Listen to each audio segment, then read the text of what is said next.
Welcome to our presentation, and we'll be speaking about Genome Earth Consortium, which is a collaboration group between Nigeria and Kenya, whereby we are exploiting the use of mapping tools, for instance, the ArcGIS, to convert the human genome data into more or less federated data that can be easily regulated and shared to actually encourage cross-border collaboration without any impact on the ethical concerns of people's genome or consent. And the reason is because this data is read-only memory. So you cannot copy this data to your local machine. However, you can access this data via the ArcGIS platform as long as you're a member of this consortium.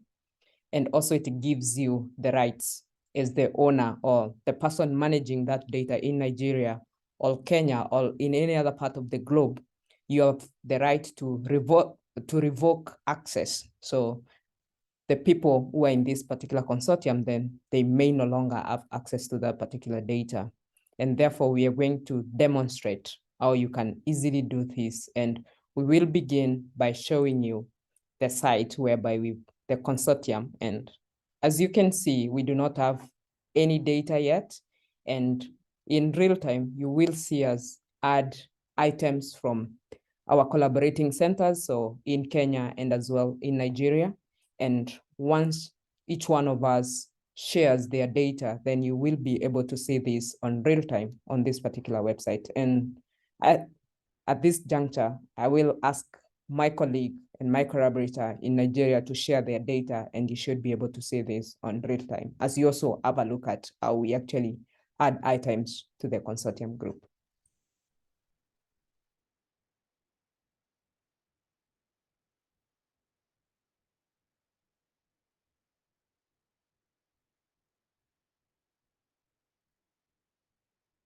So within seconds, you can see we are able to share data across countries.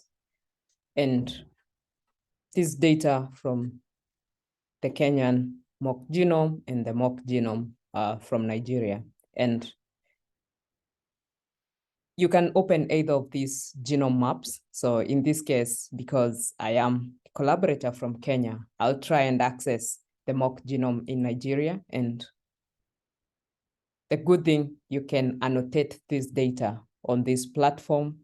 So if you wanted to add layers, if you wanted to annotate which mutations are of interest, if you just wanted to characterize, for instance, a specific disease trait of interest, then you can always add this in form of layers, which you can pick from whether you've stored this data that is sitting in your own ArcGIS account, then you can always do that. So for instance, I can pick on adding this and add to the map. Well, we are not going to show you all the processes that go about annotating this particular genome. But one thing that you realize is that I can annotate this particular map and be able to communicate the results with my collaborators, and we can discuss this on real time with collaborators across countries. And now I will take you back to the strength of using the mapping tools,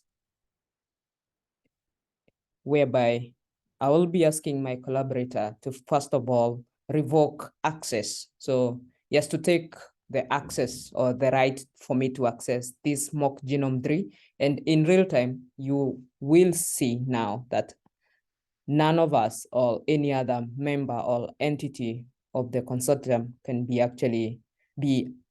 none of us can have access to the mock genome except the collaborators in Nigeria, which tells you that there is reduced and no risk when it comes to sharing of the human genome data. So are you able to do that? And we're going to showcase. And as you can see, they've revoked access, and therefore the only pending data that is available on the consortium is actually data from Kenya, which as well, I can show you how to actually also revoke access, and no one in the consortium group will now be able to see the mock genome from Kenya as well. So there are so many alternative strategies. However, you can just pick on, this is the content that I've been sharing, and you can just edit the group sharing and make it to owner, edit group sharing. And once you check that and save, automatically going back to the group, you realize that you can't see any of the two mock genomes. And this is what, as a consortium, we are advocating for, to make sure that our communities and individuals who contribute their genomic data, especially from low and middle income countries, get the benefit that comes from analyzing their genome data. Thank you.